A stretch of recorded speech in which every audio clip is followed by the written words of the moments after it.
നമസ്കാരം. ഇന്നത്തെ സമഗ്ര വാർത്തകളുമായി ഉച്ചവാർത്ത ആരംഭിക്കുന്നു. ആദ്യം പ്രധാന വാർത്തകളിലേക്ക്.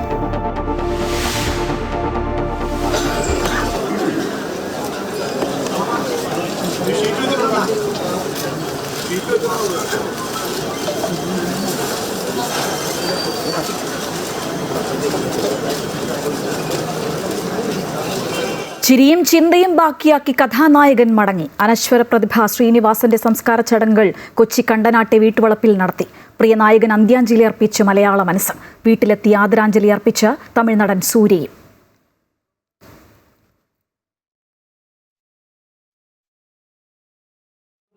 എന്റെ പരമാവധി കഴിവും അറിവും വിവേചന ശക്തിയും ഉപയോഗിച്ചുകൊണ്ടും നിർവഹിക്കുമെന്ന് ഈശ്വരനാമത്തിൽ സത്യപ്രതിജ്ഞ ചെയ്യുന്നു. തദ്ദേശ സ്ഥാപനങ്ങളിലേക്ക് തെരഞ്ഞെടുക്കപ്പെട്ട ജനപ്രതിനിധികളുടെ സത്യപ്രതിജ്ഞാ ചടങ്ങുകൾ പുരോഗമിക്കുന്നു. ആദ്യ ഭരണസമിതി യോഗവും ഇന്ന്. മേയർ ചെയർപേഴ്സൺ തെരഞ്ഞെടുപ്പ് 26-ന്, പഞ്ചായത്ത് പ്രസിഡന്റ് തെരഞ്ഞെടുപ്പ് 27-ന്. തിരുവനന്തപുരത്തും കൊച്ചിയിലും മേയറിൽ തീരുമാനമായില്ല.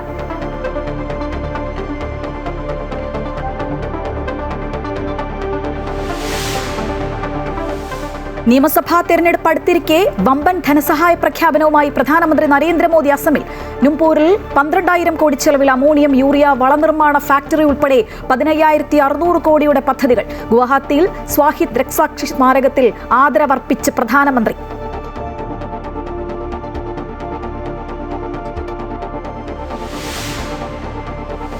പുൽപ്പള്ളിയിൽ കടുവ ആക്രമണത്തിൽ മരിച്ച ആദിവാസി വയോധികന്റെ മൃതദേഹം പോസ്റ്റ്മോർട്ടം ചെയ്യാൻ സമ്മതിച്ച കുടുംബം.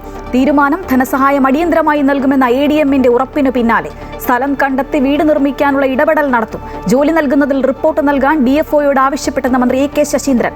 നരഭോജി കടുവയെ പിടികൂടാൻ അടിയന്തര നടപടികൾ സ്വീകരിച്ചുവെന്നും മന്ത്രി.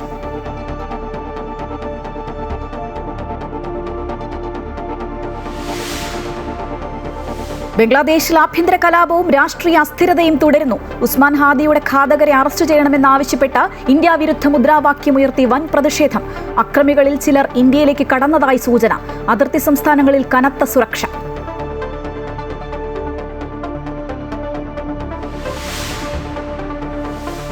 ആഷസ് നിലനിർത്തി ഓസ്ട്രേലിയ. മൂന്നാം ടെസ്റ്റിൽ ഇംഗ്ലണ്ടിനെ തകർത്തത് 82 റൺസിന്. പരമ്പരയിൽ 3-0 മുന്നിൽ. അണ്ടർ-19 ഏഷ്യ കപ്പ് ഫൈനലിൽ ഇന്ത്യക്കെതിരെ പാകിസ്ഥാൻ മികച്ച സ്കോറിലേക്ക്.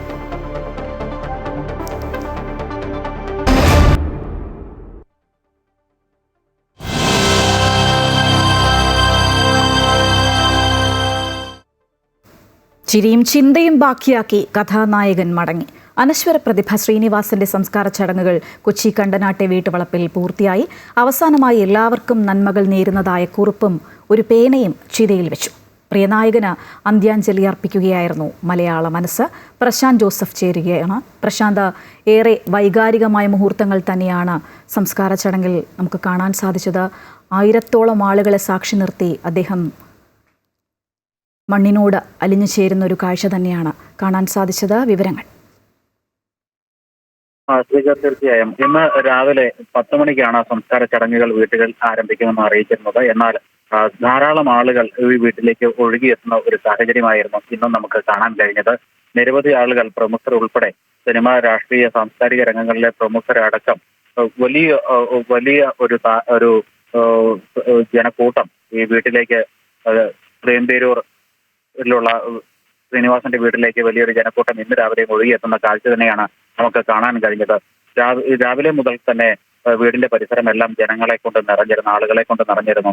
അപ്പോൾ വളരെ 10 മണിക്ക് ആരംഭിക്കുമെന്ന് അറിയിച്ചിരുന്ന സംസ്കാര ചടങ്ങുകൾ പിന്നീടും വൈകിയാണ് ആരംഭിച്ചത്. 10 മണിക്ക് ശേഷം ഭൗതികദേഹം വീട്ടുമുറ്റത്തേക്ക് മാറ്റിയപ്പോൾ കാത്തു നിന്നിരുന്ന നിരവധി ആളുകൾ ഉണ്ടായിരുന്നു. പലരും വളരെ ദൂരെ നിന്നും എത്തി അവസാനമായി ഒരു നോക്ക് കാണുവാൻ പ്രിയപ്പെട്ട ശ്രീനിവാസന് അന്തിമോപചാരം അർപ്പിക്കുവാൻ കാത്തുനിന്ന ജനങ്ങളുണ്ട്. അവർക്ക് അന്തിമോപചാരം അർപ്പിക്കാനുള്ള അവസരം നൽകിയ ശേഷമാണ് സംസ്കാര ചടങ്ങുകളിലേക്ക് കടന്നത്. അതുകൊണ്ട് തന്നെ 11:30 കൂടിയാണ് ചടങ്ങുകൾ ആരംഭിക്കാനായത്. അതിനുശേഷം മൃതദേഹം ചിതയിലേക്ക് എടുക്കുകയും തുടർന്ന് ഔദ്യോഗിക ബഹുമതികൾ നൽകുകയും ചെയ്തു. ഇതിനു ശേഷമായിരുന്നു സംസ്കാര ചടങ്ങുകൾ. മകൻ വിനീത് ശ്രീനിവാസനാണ് കർമ്മങ്ങൾക്ക് നേതൃത്വം നൽകിയത്. തുടർന്ന് മകൻ ഇരുവരും ചേർന്ന്, മക്കളായ ധ്യാൻ ശ്രീനിവാസനും വിനീത് ശ്രീനിവാസനും ചേർന്നാണ് ചിതയ്ക്ക് തീ കൊളുത്തിയത്.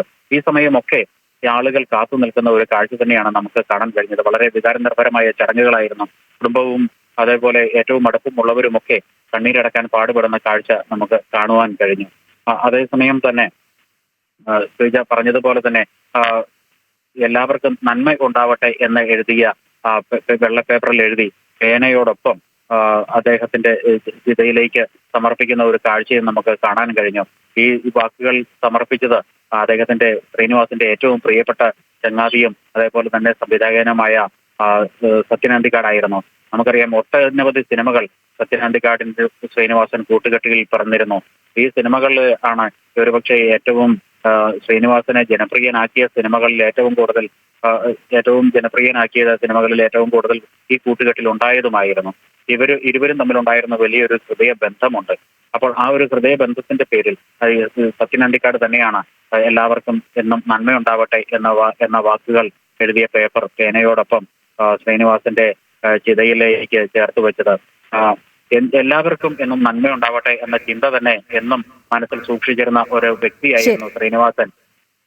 അപ്പോൾ ആ വാക്കുകൾ സമൂഹത്തിന് ആ ഒരു സന്ദേശം പകർന്നു നൽകിക്കൊണ്ട് തന്നെയാണ് പ്രിയപ്പെട്ട കലാകാരൻ ചലച്ചിത്രകാരൻ ശ്രീനിവാസൻ മടങ്ങുന്നത്. എന്നും മനുഷ്യപക്ഷത്ത് നിന്ന ആ കലാകാരൻ വിടവാങ്ങുമ്പോൾ ആയിരങ്ങളാണ് അദ്ദേഹത്തെ അവസാനമായി ഒരു നോക്കു കാണാൻ കണ്ടനാട്ടെ വീട്ടുവളപ്പിൽ എത്തിച്ചേർന്നത്. തമിഴ്നാടൻ സൂര്യ ശ്രീനിവാസന്റെ വീട്ടിലെത്തി അന്തിമോപചാരം അർപ്പിച്ചു. ശ്രീനിവാസന്റെ നിരവധി ചിത്രങ്ങൾ കണ്ടിട്ടുണ്ടെന്നും അദ്ദേഹത്തിന്റെ വിയോഗവാർത്ത അറിഞ്ഞപ്പോൾ നേരിട്ടെത്തി കാണണമെന്ന് തോന്നിയെന്നും അദ്ദേഹം പറഞ്ഞു.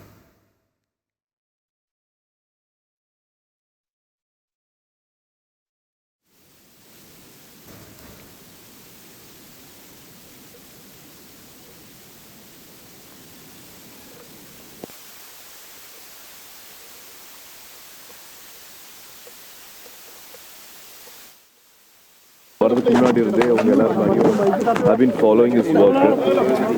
இங்கே கொச்சின்ல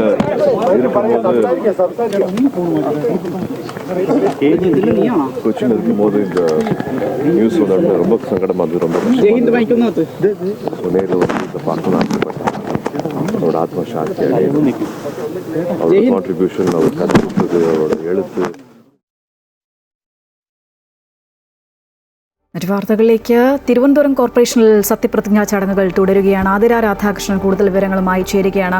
ആതിര, നമുക്കറിയാം ഒരു അഭിമാന പോരാട്ടം തന്നെയായിരുന്നു തിരുവനന്തപുരം കോർപ്പറേഷനിൽ. ഇടത് കോട്ടയാണ് ഇത്തവണ NDA പിടിച്ചടക്കിയത്. അതുകൊണ്ട് തന്നെ ഒരു ആവേശം സത്യപ്രതിജ്ഞാ ചടങ്ങിൽ നമുക്ക് കാണാൻ സാധിച്ചു. മാറി മാറി ഇടതുമുന്നണിയും NDAയും തങ്ങളുടെ പ്രതിനിധികൾ സത്യപ്രതിജ്ഞയ്ക്കായി എത്തുമ്പോൾ മുദ്രാവാക്യം ഉയർത്തുന്നത് കേൾക്കുന്നുണ്ടായിരുന്നു. വളരെ ആഘോഷപൂർവ്വം തന്നെയല്ലേ ചടങ്ങുകൾ പുരോഗമിക്കുന്നത്? തീർച്ചയായിട്ടും, കാരണം അത്രത്തോളം ആഘോഷപൂർവ്വം തന്നെയാണ് ഈ സത്യപ്രതിജ്ഞാ ചടങ്ങുകൾ ഉൾപ്പെടെ പുരോഗമിക്കുന്നത്. കാരണം രാവിലെ തന്നെ ഇത്തരത്തിൽ പത്മനാഭസ്വാമി ക്ഷേത്രത്തിലെത്തിയാണ് BJP നിയുക്ത കൗൺസിലർമാരുടെ പദയാത്ര ഉണ്ടായിരുന്നു. അതിനുശേഷമാണ് സത്യപ്രതിജ്ഞാ ചടങ്ങ് നടക്കുന്ന ഈ കോർപ്പറേഷന്റെ ഈ ഓഫീസിലേക്ക് ഈ BJP പ്രവർത്തകരൊക്കെ തന്നെ എത്തുന്നത്. അതിനുശേഷം സത്യപ്രതിജ്ഞാ ചടങ്ങുകൾ ഏകദേശം 11 മണിയോടുകൂടിയാണ് ആരംഭിക്കുന്നത്. ഇപ്പോൾ തന്നെ ഏകദേശം 50ഓളം പേർ സത്യപ്രതിജ്ഞാ ചടങ്ങുകൾ ആരംഭിച്ച് ഇപ്പോൾ പൂർത്തിയായി കഴിഞ്ഞു. ഇനിയും നിരവധി പേരാണ് സത്യപ്രതിജ്ഞ ചെയ്യാനുള്ളത്. ഏതായാലും ഈ സത്യപ്രതിജ്ഞാ ചടങ്ങുകളൊക്കെ തന്നെ നിലവിൽ പുരോഗമിക്കുകയാണ്. BJP കൗൺസിലർമാരും അതുപോലെ തന്നെ മറ്റ് മുന്നണികളിലെ കൗൺസിലർമാരും ഒക്കെ തന്നെ ഏകദേശം 11 മണിയോടുകൂടി തന്നെ കോർപ്പറേഷൻ ഓഫീസിലെത്തി. നിലവിലേതായാലും സത്യപ്രതിജ്ഞാ ചടങ്ങുകൾ ഇപ്പോഴും തുടരുകയാണ്. ഇനിയും അല്പസമയത്തിനകം സത്യപ്രതിജ്ഞാ ചടങ്ങുകൾ പൂർത്തീകരിക്കാനാകും. അതിനുശേഷം ഈ കൗൺസിലർമാരും അതുപോലെ തന്നെ BJPയുടെ മുതിർന്ന നേതാക്കളടക്കം ഇപ്പോൾ ഈ കോർപ്പറേഷൻ ഓഫീസിലുണ്ട്. അവരുൾപ്പെടെ മാധ്യമങ്ങളെ കാണുമെന്നാണ് പ്രതീക്ഷിക്കുന്നത്. ഏതായാലും ഈ കോർപ്പറേഷനെ സംബന്ധിച്ചിടത്തോളം നിലവിലേതായാലും ഈ മേയറുടെ കാര്യത്തിൽ ഒരു തീരുമാനം ഉണ്ടായിട്ടില്ല. 26-ാം തീയതിയോടുകൂടി മേയറുടെ കാര്യത്തിൽ ചർച്ചയിലേക്ക് കടക്കുമെന്നും അതിനുശേഷം തീരുമാനം അറിയിക്കാമെന്നുമാണ് BJP സംസ്ഥാന അധ്യക്ഷനായിട്ടുള്ള രാജീവ് ചന്ദ്രശേഖർ അല്പസമയം മുമ്പ് മാധ്യമങ്ങളെ കണ്ടപ്പോൾ അറിയിച്ചത്. അതുപോലെ തന്നെ BJPയുടെ കേരളത്തിന്റെ ചുമതലയുള്ള മുതിർന്ന നേതാവായിട്ടുള്ള പ്രകാശ് ജാവ്ദേക്കർ ഉൾപ്പെടെയുള്ളവർ ഏതായാലും ഈ സത്യപ്രതിജ്ഞാ ചടങ്ങ് വീക്ഷിക്കുന്നതിനായി നിലവിൽ കോർപ്പറേഷൻ ഓഫീസിൽ എത്തിയിട്ടുണ്ട്. അല്പസമയത്തിനകം ഈ സത്യപ്രതിജ്ഞാ ചടങ്ങുകളൊക്കെ തന്നെ പൂർത്തിയാകുമെന്നാണ് നിലവിൽ അറിയാൻ സാധിക്കുന്നത്. ഏതായാലും വലിയ രീതിയിലുള്ള ആഘോഷ പരിപാടികളോടുകൂടി തന്നെയാണ് ഈ കോർപ്പറേഷനിൽ BJP തങ്ങളുടെ ഒരു ഭരണം പിടിച്ചെടുത്തതിന്റെ ആഘോഷങ്ങളൊക്കെ തന്നെ കഴിഞ്ഞ ദിവസങ്ങളിലൊക്കെ തന്നെ ഉണ്ടായിരുന്നു. നിലവിലേതായാലും സത്യപ്രതിജ്ഞാ ചടങ്ങുകൾ പുരോഗമിക്കുകയാണ്. അല്പസമയത്തിനകം ഈ സത്യപ്രതിജ്ഞാ ചടങ്ങുകൾ പൂർത്തിയാകും. അതിനുശേഷം മുതിർന്ന നേതാക്കൾ ഉൾപ്പെടെയുള്ളവർ പുറത്തേക്ക് ഇറങ്ങും. അതിനുശേഷം നമുക്ക് പ്രതികരണം ലഭ്യമാകുമെന്നാണ് നിലവിൽ കരുതുന്നത്.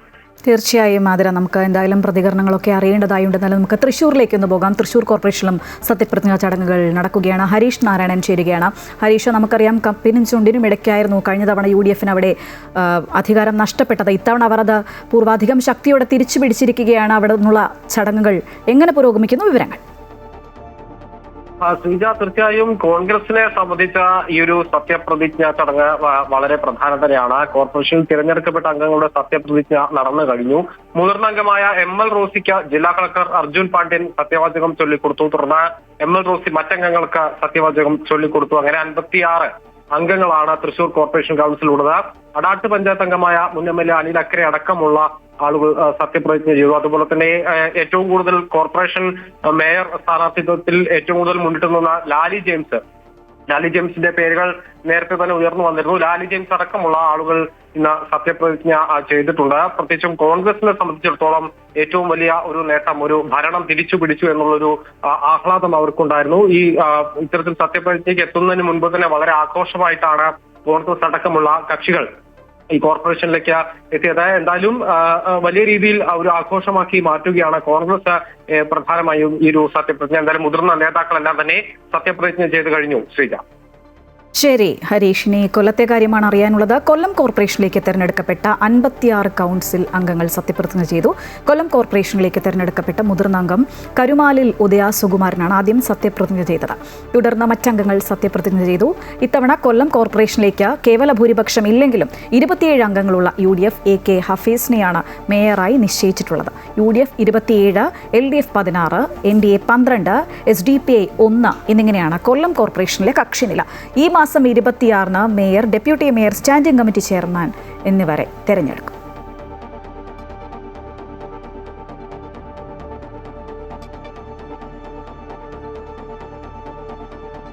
സുധീഷ് കുമാർ കൊല്ലത്തുനിന്നുള്ള വിവരങ്ങളുമായി ചേരുകയാണ്.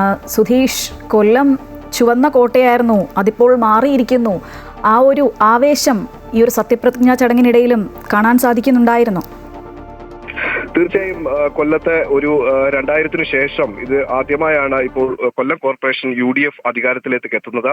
പക്ഷേ 56 അംഗ കോർപ്പറേഷനിലെ കൗൺസിലിലേക്ക് 27 അംഗങ്ങൾ മാത്രമുള്ള ഒരു കൗൺസിൽ യോഗത്തെയാണ് ഇപ്പോൾ, അല്ലെങ്കിൽ കൗൺസിലർമാരെ മാത്രമാണ് UDFിനുള്ളത്. അതുകൊണ്ട് തന്നെ കേവല ഭൂരിപക്ഷം എന്നൊരു അക്കത്തിലേക്ക്, സാങ്കേതികമായ അത്തരത്തിലുള്ള ഒരു അക്കത്തിലേക്ക് എത്താൻ UDFിന് കഴിഞ്ഞിട്ടില്ല.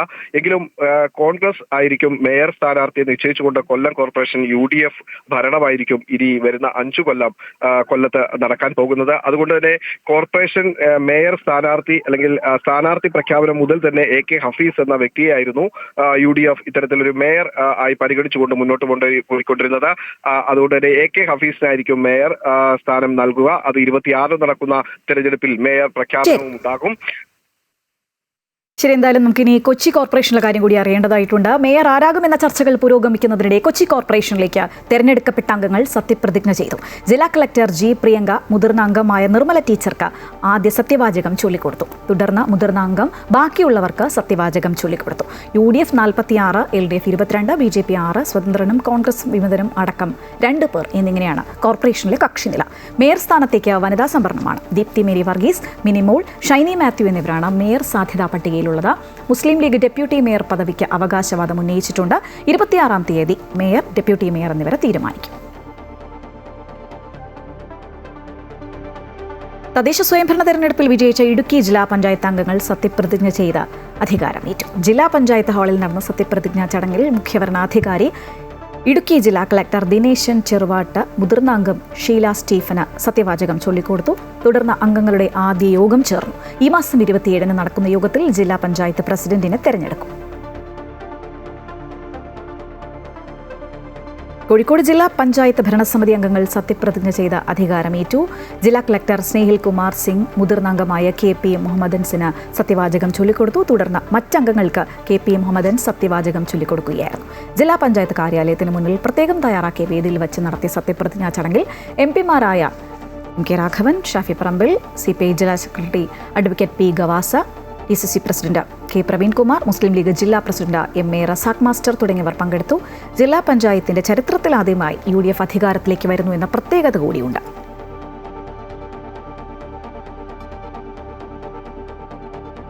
കോഴിക്കോട് കോർപ്പറേഷനിലും സത്യപ്രതിജ്ഞാ ചടങ്ങ് പുരോഗമിക്കുകയാണ്. 35-ാം ഡിവിഷനായ മാങ്കാവിൽ നിന്നും തെരഞ്ഞെടുക്കപ്പെട്ട UDF അംഗം മനക്കൽ ശശിയാണ് ആദ്യം സത്യപ്രതിജ്ഞ ചൊല്ലിയത്. ഇത്തവണത്തെ സഭയിലെ ഏറ്റവും മുതിർന്ന അംഗമാണ് മനക്കൽ ശശി.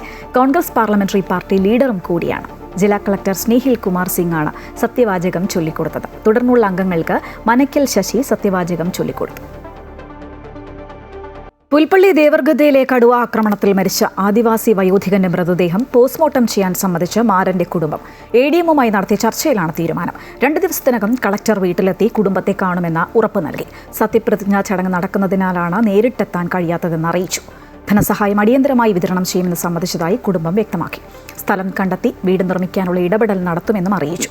ജോലി നൽകുന്ന കാര്യം സർക്കാരിന് ശുപാർശ ചെയ്യുമെന്ന ഉറപ്പ് ലഭിച്ചു. ബത്തേരി താലൂക്ക് ആശുപത്രിയിൽ പോസ്റ്റ്മോർട്ടം നടക്കും. പ്രതിഷേധത്തിന്റെ ഭാഗമായി കുടുംബം നേരത്തെ മൃതദേഹം ഏറ്റുവാങ്ങിയില്ല എന്ന നിലപാട് സ്വീകരിച്ചിരുന്നു.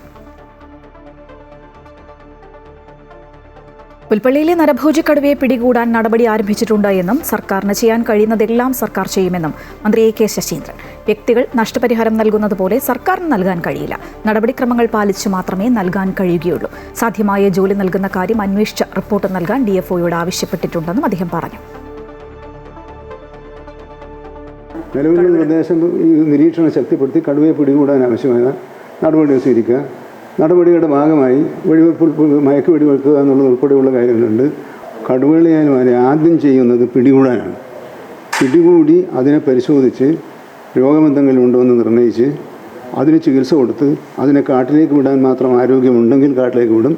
ഇല്ലെങ്കിൽ നമ്മൾ വ്യക്തികൾക്ക് സഹായം നൽകുന്ന പോലെ ഗവൺമെൻറ് നൽകാൻ പറ്റില്ല.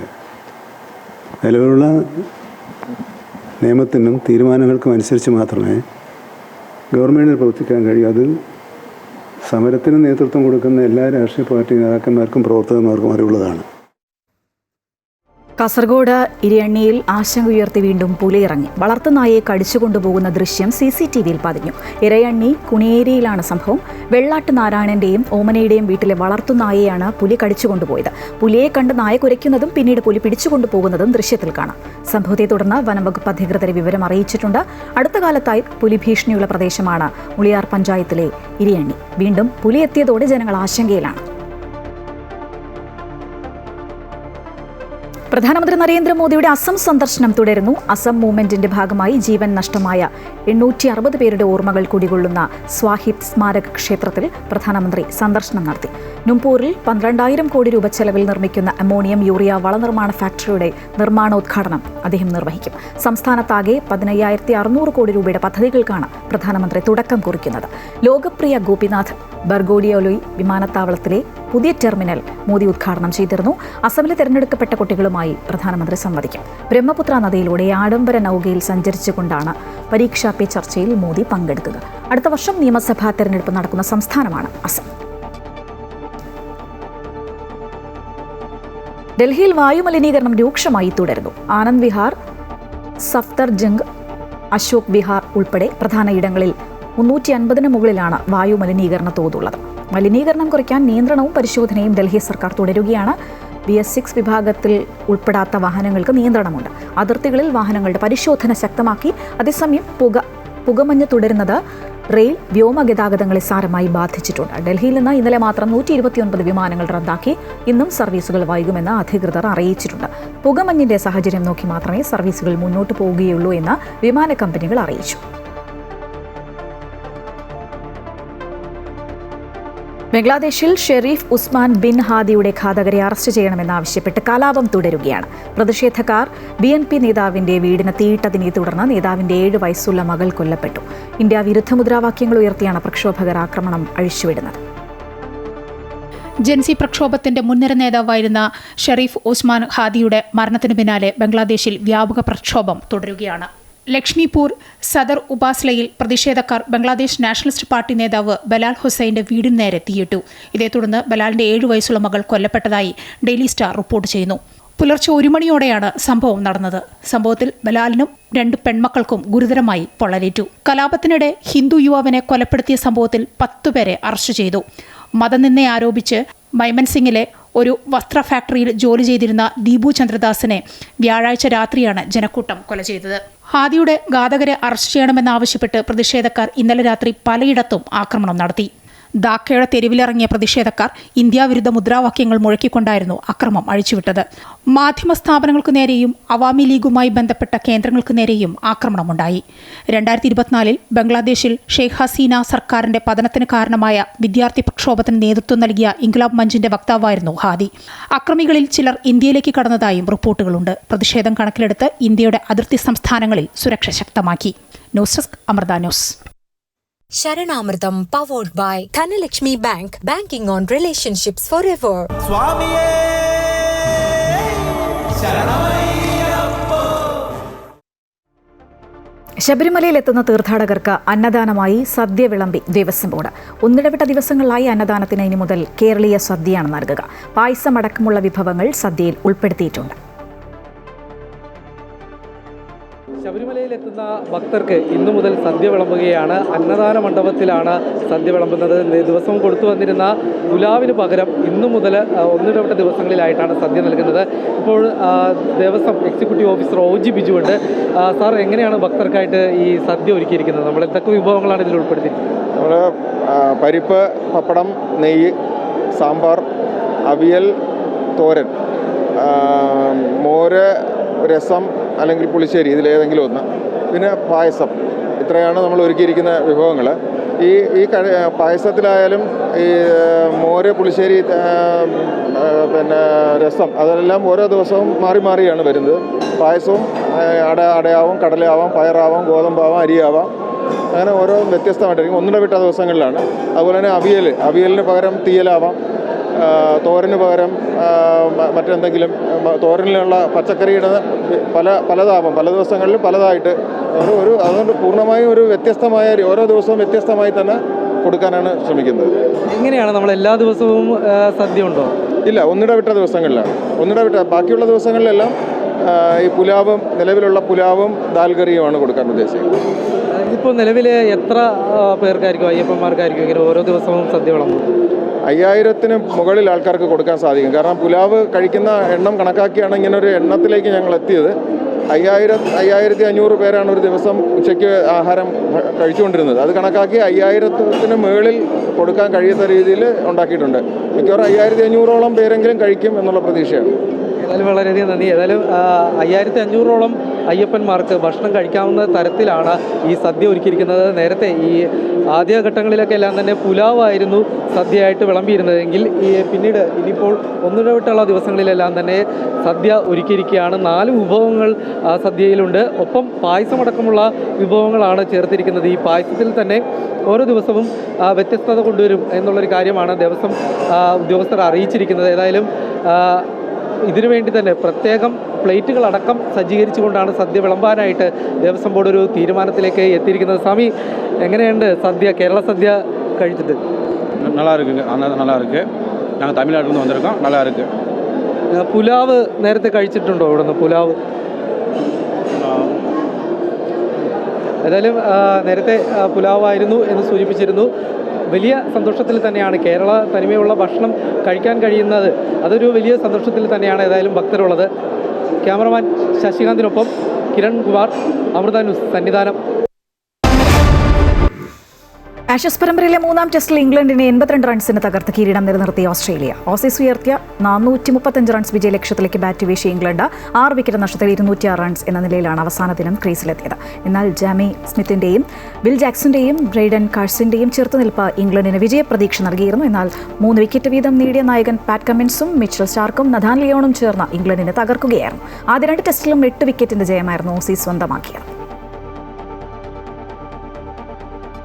അണ്ടർ-19 ഏഷ്യ കപ്പ് ഫൈനലിൽ ഇന്ത്യക്കെതിരെ പാകിസ്ഥാൻ കൂറ്റൻ സ്കോറിലേക്ക് ടോസ് നേടിയ ഇന്ത്യ പാകിസ്ഥാന് ബാറ്റിംഗിന് അയക്കുകയായിരുന്നു. തുടക്കത്തിൽ 2 വിക്കറ്റുകൾ വീഴ്ത്താൻ ഇന്ത്യക്ക് സാധിച്ചെങ്കിലും സെഞ്ചുറി നേടിയ സമീർ മിൻഹാസിന്റെയും അർദ്ധ സെഞ്ചുറി നേടിയ അഹമ്മദ് ഹുസൈന്റെയും ബാറ്റിംഗ് മികവാണ് പാകിസ്ഥാന് കരുത്തായത്. 18 റൺസ് എടുത്ത ഓപ്പണർ ഹംസ സഹൂറിന്റെയും 35 റൺസ് എടുത്ത ഉസ്മാൻ ഖാന്റെയും വിക്കറ്റുകളാണ് പാകിസ്ഥാന് നഷ്ടമായത്. ഇന്ത്യക്ക് വേണ്ടി ഖിലാൻ പട്ടേൽ 2 വിക്കറ്റ് നേടി.